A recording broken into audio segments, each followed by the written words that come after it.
Kami percaya hari ini Tuhan memberkati kami semuanya. Kami percaya ada berkat Tuhan yang baru untuk minggu yang baru ini. Berkat Tuhan melimpah untuk kami semuanya dan kami mulai minggu ini dengan penuh sukacita. Urapi hamba-Mu yang akan menyampaikan isi hati-Mu. Biar Engkau juga urapi setiap jemaat-Mu. Biar hati kami terbuka untuk Tuhan berbicara kepada kami. Dan kami siap untuk mendengarnya. Di dalam nama Tuhan Yesus, mari yang siap untuk mendengarkan firman Tuhan. Mari bersama-sama dengan saya kita mau katakan, amin, amin, amin, amin, amin. Puji Tuhan, puji Tuhan, puji Tuhan. Selamat pagi, shalom Bapak Ibu Saudara semuanya, puji Tuhan. Selamat datang di doa pagi bersama dengan saya. Boleh sama-sama tulis di live chat, Tuhan Yesus dahsyat. Sama-sama tulis, Tuhan Yesus dahsyat. Karena saya percaya apapun yang terjadi di dalam kehidupan kita, Tuhan Yesus kita tetap dahsyat dulu sekarang sampai selama-lamanya. Puji Tuhan. Saudara, sukacita sekali bisa kembali membahas firman Tuhan dengan saudara. Tetapi lebih sukacita lagi karena kita memasuki Minggu Paskah. Bapak Ibu Saudara, karena di hari Jumat Agung besok kita akan ada 3 kali ibadah, bukan di Pakuwon Mall tapi di SCC. Hari ini saya akan sudah mulai memantau di SCC Bapak Ibu Saudara, karena kita akan segera memindah banyak alat-alat kita dan juga kita juga akan memasang begitu banyak hal-hal. Saya nggak bisa spill semuanya buat saudara karena nanti nggak surprise, karena seru sekali dan bagus sekali nanti ibadah Paskah kita. Dan saya percaya saudara diberkati. Jumat ada 3 kali, Minggu Paskah ada 3 kali, dan ada Ibu Ruth sana ya khusus untuk Paskah datang untuk melayani jemaat Tuhan. Tapi di hari Jumatnya ada satu acara yang sangat luar biasa yang akan dibawakan oleh GCS Creative Team.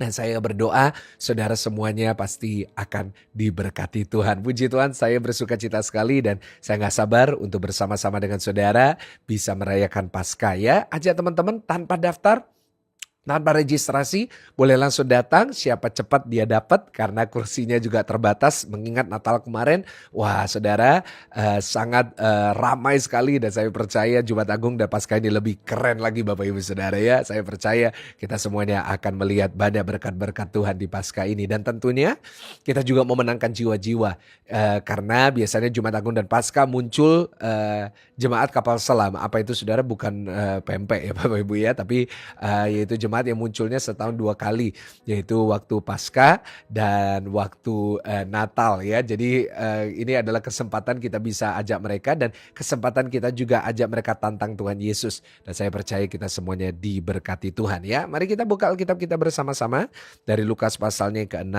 Hari ini kita mau bahas dari ayat 43 sampai 45. Oh ya, hari Rabu besok jangan lupa kita ada ibadah Paskah woman Bapak Ibu. Wah, istri saya benar-benar luar biasa akan melayani, dan istri saya kalau setiap kali khotbah saya selalu diberkati, dan saya gak sabar untuk saudara juga bisa diberkati lewat ibadah woman.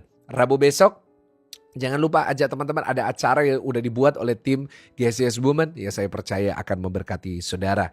Baca judulnya yaitu pohon dan buahnya. Karena tidak ada pohon yang baik yang menghasilkan buah yang tidak baik, dan juga tidak ada pohon yang tidak baik menghasilkan buah yang baik. Sebab setiap pohon dikenal pada buahnya. Karena dari semak duri orang tidak memetik buah ara, dan dari duri-duri tidak memetik buah anggur. Orang yang baik mengeluarkan barang yang baik dari perbendaharaan hatinya yang baik, dan orang yang jahat mengeluarkan barang yang jahat dari perbendaharaannya yang jahat. Karena yang diucapkan mulutnya meluap dari hatinya. Yang percaya sama-sama kita katakan amin. Nah, hari ini kita mau belajar bersama-sama tentang berbuah. Sama-sama tulis di live chat, belajar berbuah.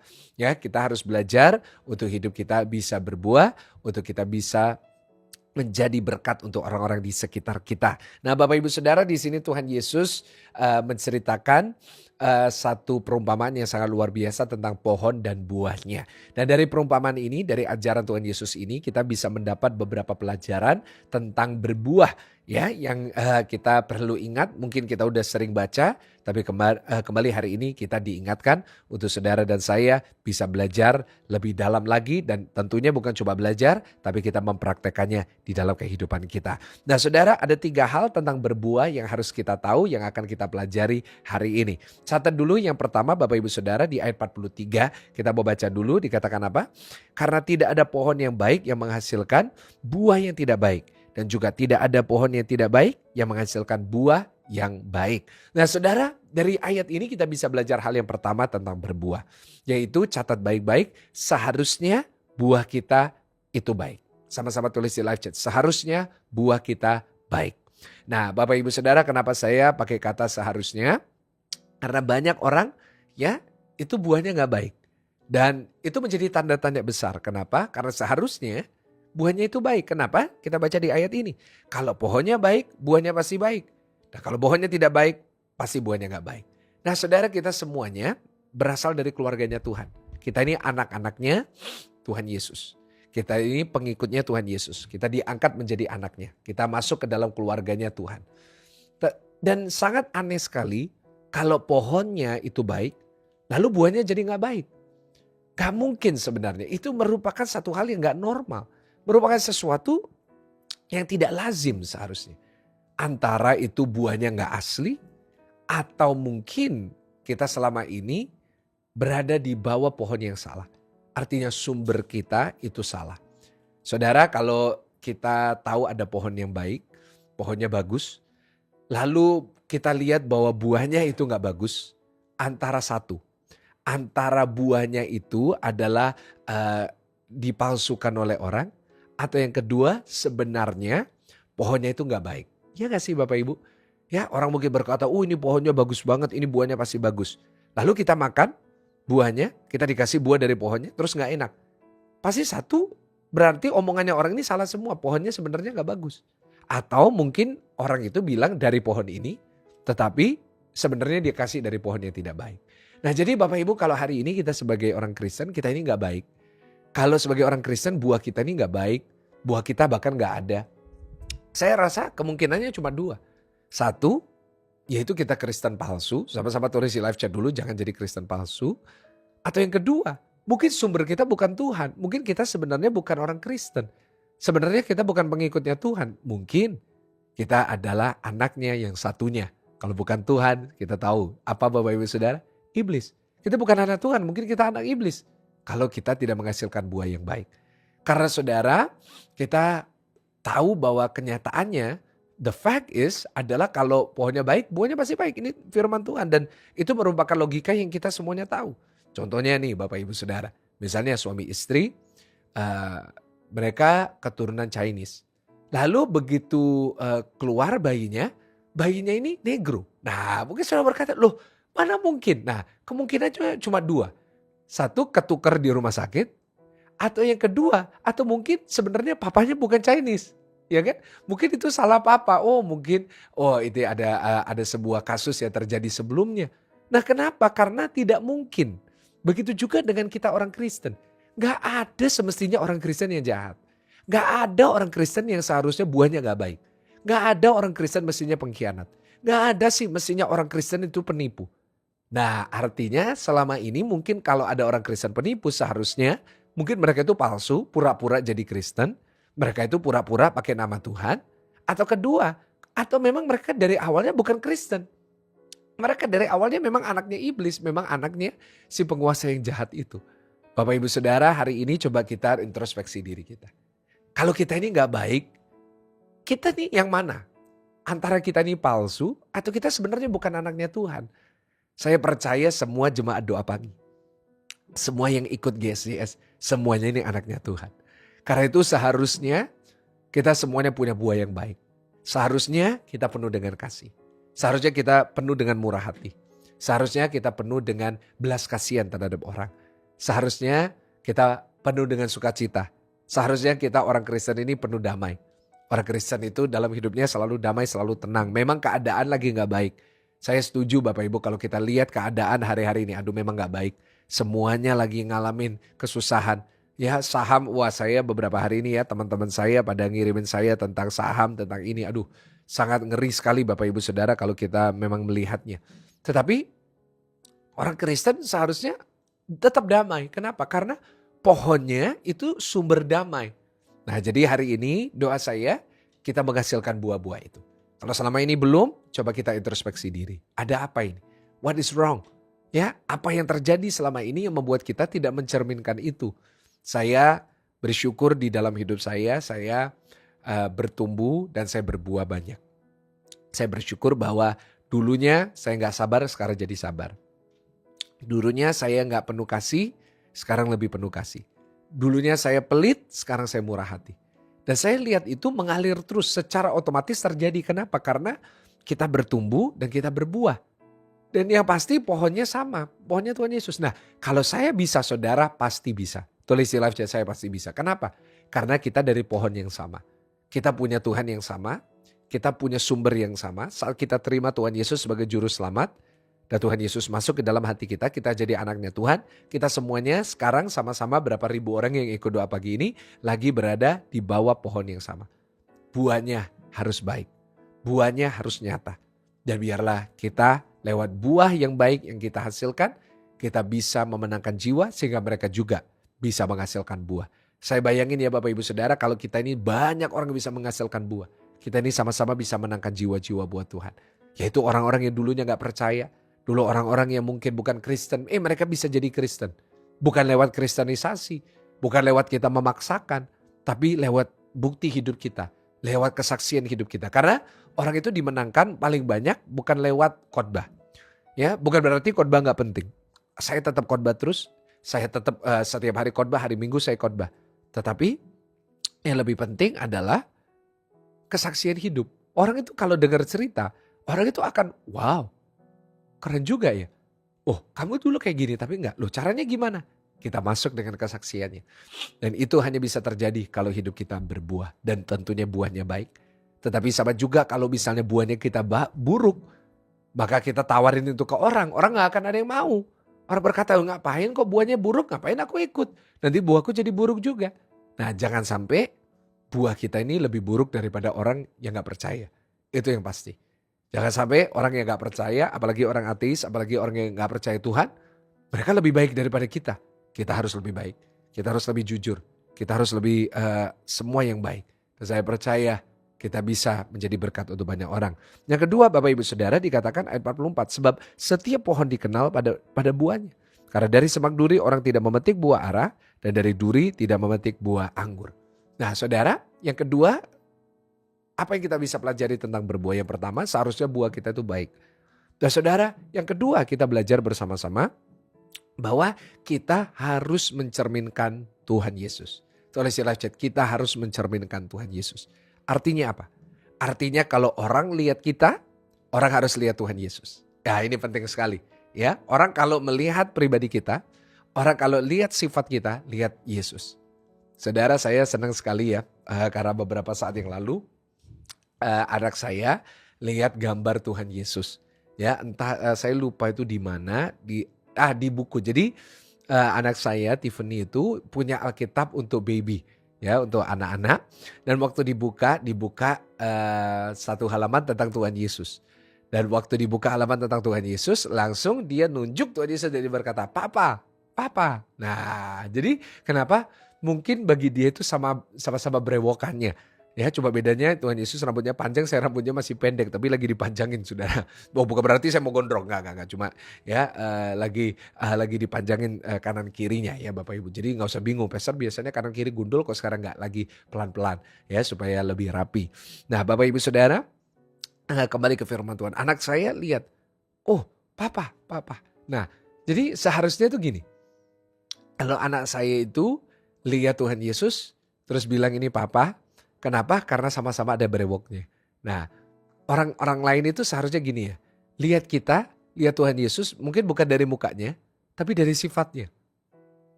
Oh, ini Yesus ini orang ini. Oh, ini Yesus ini ada di dalam orang ini. Sehingga orang lihat kita, udah lihat Tuhan Yesus. Kan orang lainnya gak pernah lihat Tuhan Yesus. Kita pun juga gak pernah lihat Tuhan Yesus kan. Nah, tetapi saat kita lihat orang lain, saat orang lain lihat kita, apakah mereka lihat Tuhan Yesus atau enggak? Karena dikatakan di ayat ini, saya ulangi sekali lagi, setiap pohon dikenal daripada buahnya. Jadi kita tahu ini pohon apa dari buahnya.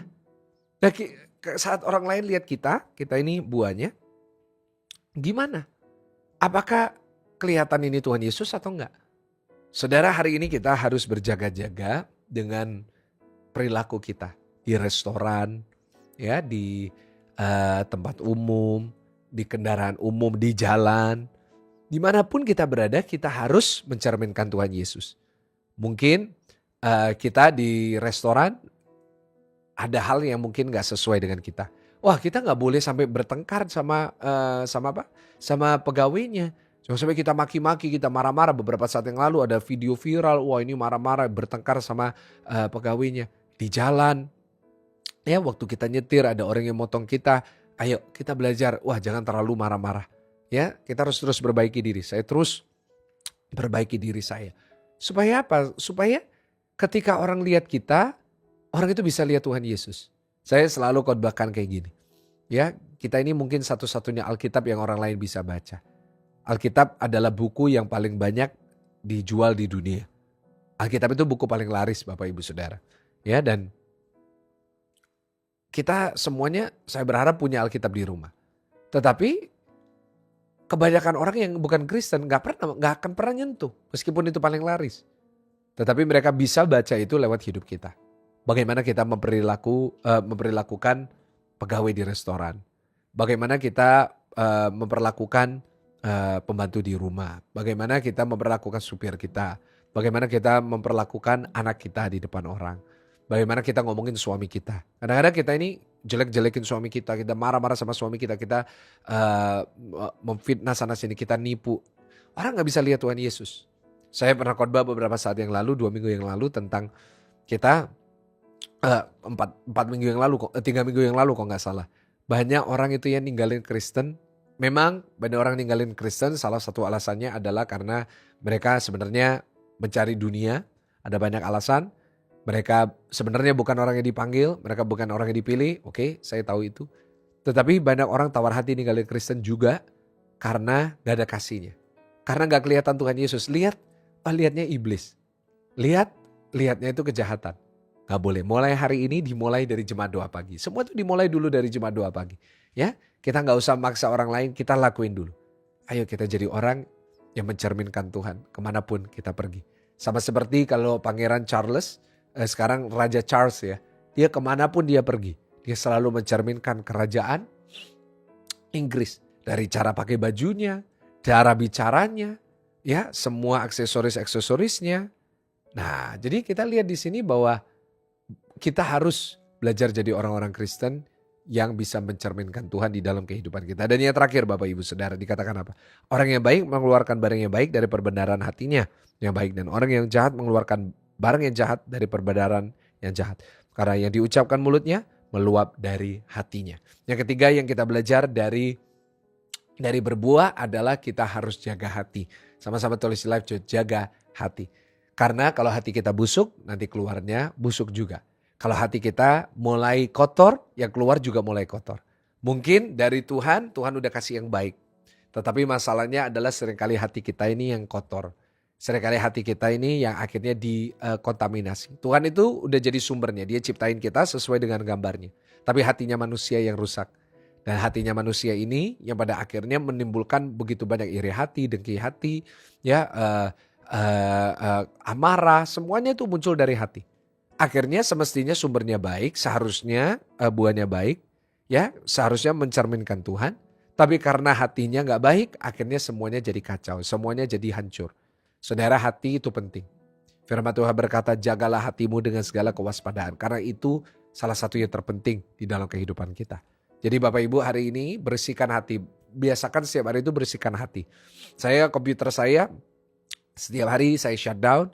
Beberapa waktu sekali saya melakukan check up di dalam aplikasinya. Ada tes, speed test terhadap alat-alatnya. Supaya apa? Supaya terjaga. Kalau ada yang kotor, kita harus bisa bersihkan. Sama seperti komputernya gereja. Baru minggu lalu komputernya gereja dibuka dan dibersihkan, divakum, dibersihkan pakai fan. Kenapa? Karena debunya banyak. Mungkin kita juga di dalam hati kita ada banyak debu, ada banyak kotoran. Sekarang adalah saat yang tepat. Di minggu Paskah ini, sebelum kita Jumat besok dan hari Minggu besok Paskah, kita bersihkan hati kita supaya kita bisa menjadi pribadi yang menghasilkan buah yang lebih baik lagi.